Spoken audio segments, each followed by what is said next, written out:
With its colorful pixel graphics and cute character design, Archvale might remind you of cozy games like Stardew Valley at first glance. But it's actually a top-down, bullet hell action RPG inspired by Enter the Gungeon and Nuclear Throne, and with elements similar to Terraria and Hollow Knight.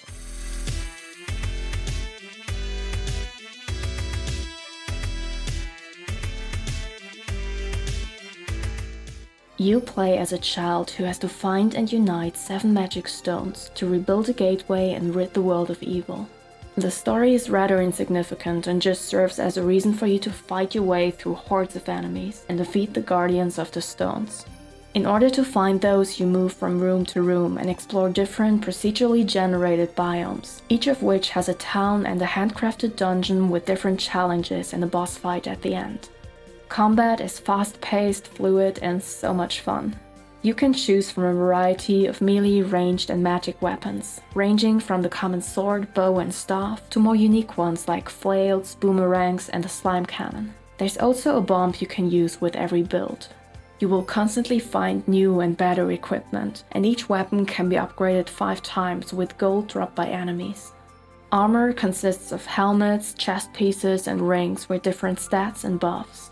And you can adjust your build with badges that provide different perks. Similar to Hollow Knight, you can equip multiple badges, each of which takes up a certain amount of slots. Since there are no skills, you can swap out weapons, armor, and badges to your heart's content. One of the things that surprised me the most about this game is the great enemy variety. In each biome and each dungeon, there are multiple kinds of enemies with unique attack patterns to figure out.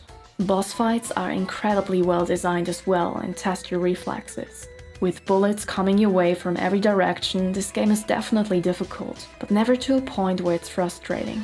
And after watching a few devlogs, I know exactly why. The developers paid great attention to how players would react to different game mechanics, and reworked many aspects of the game until they felt just right. Everything in Archvale makes sense, and it's all just there to be engaging and fun for the player. For example, in an earlier version of the game, you used to drop all your gold when you died, and had to go back there in order to recover it. With this, players would have probably died over and over again when revisiting areas full of enemies that are much stronger than them. Now you permanently lose half of your gold instead, which might sound worse at first until you find out that there are piggy banks where you can store a certain amount of gold. And with each new town you unlock, this amount increases. So the devs turned a tedious mechanic that made you backtrack into something that makes further exploration more rewarding. Another great example are the fountains scattered all across the map. Apart from serving as fast travel and save points, fountains also fully replenish your health and refill your potions. Originally, you had to go back to town and pay for potions to be refilled, but this made it much more likely for players to constantly go back to fountains to heal, instead of wasting money on potions. Both the challenge and the progression in Archvale feel incredible. You're always working your way towards the next dungeon, town, or biome, often longing for the next fountain to pop up so you're finally safe again, especially when you're in an area you probably shouldn't be in yet. Some rooms are free of enemies and contain defense, attack, and bomb upgrades or different items. There are also shrines that test your evasion skills and reward you with badges. And of course the towns full of NPCs that sell items, buy treasures, store your gold, or upgrade your weapons. In towns you can also craft items with resources you gather in different biomes. Each new ore unlocks more powerful weapons and armor for all playstyles. Depending on your skills and how much you explore, it takes about 8 to 12 hours to beat the game. There are 3 difficulty options to choose from and a couch co-op mode to play with a friend. Archvale is the second indie game this year next to Death's Door where I really have nothing to complain about.